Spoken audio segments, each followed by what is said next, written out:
God will use you to deliver the very ones who hated you. So Joseph's 11 brothers were jealous of him because Joseph was born of Rachel, who was beautiful, and they came through Leah, who the Bible said was not beautiful. Remember, Jacob, their father, had to work for 7 years to be able to marry Rachel, who was Leah's sister. So Joseph was actually Jacob's favorite and had dreams of his brothers bowing down to him, so they wanted to kill him. And instead, they decided to sell him into slavery to the Egyptians because Reuben talked him into that.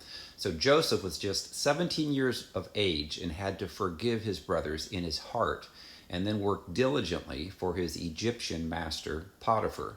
But then Potiphar's wife eventually wanted to have sex with Joseph, so he ran from her. She lied and accused him of trying to rape her, and he was locked up in jail for over 3 years. Then he eventually interpreted Pharaoh's dream and suddenly was promoted to number 2 in command over all of Egypt. Then ultimately, when Joseph was 39 years old, he helped deliver his brothers and father, Jacob, from the famine when they traveled to come down and get food.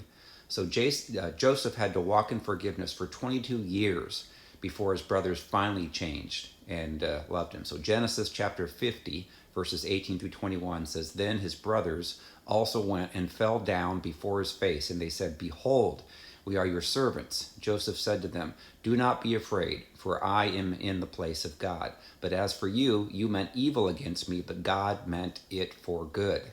So, what happened was Joseph actually forgave his brothers, and then they reconciled. That was a beautiful story.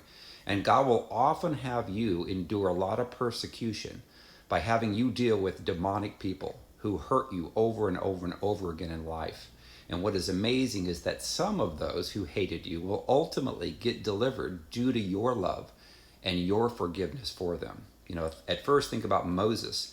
He was not received by many of the Hebrews, and they didn't trust him, they didn't like him, they were jealous of him. And then after he delivered them from the Egyptians, after like 400 years of enslavement, they still complained about him out in the desert. But eventually their own children were allowed to enter the promised land because of him, and they were grateful to him. Think about Jeremiah. He had many haters, including most of his family. Think about Paul. Paul hated Stephen and Peter.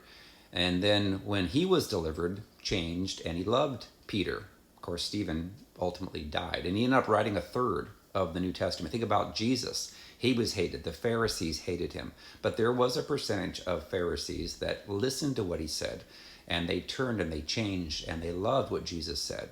And they became, Christians and Christ followers.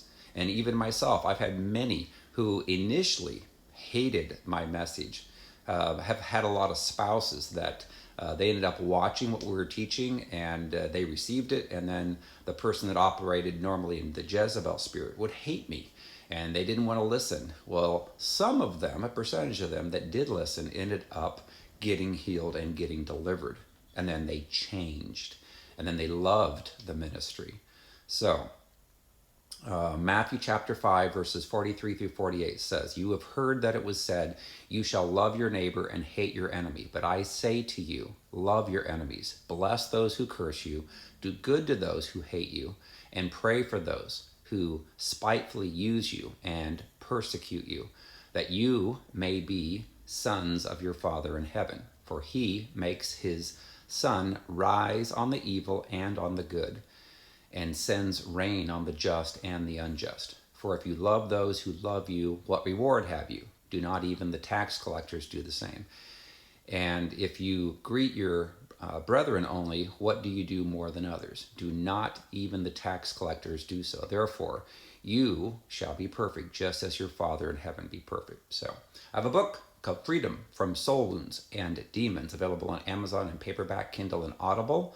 That's helping people to get healed and get delivered and to forgive those who hurt them and to change.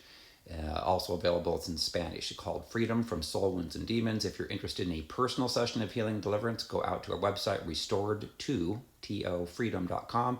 Click on Contact Me and submit the form, or call 317-459-7091. Thanks.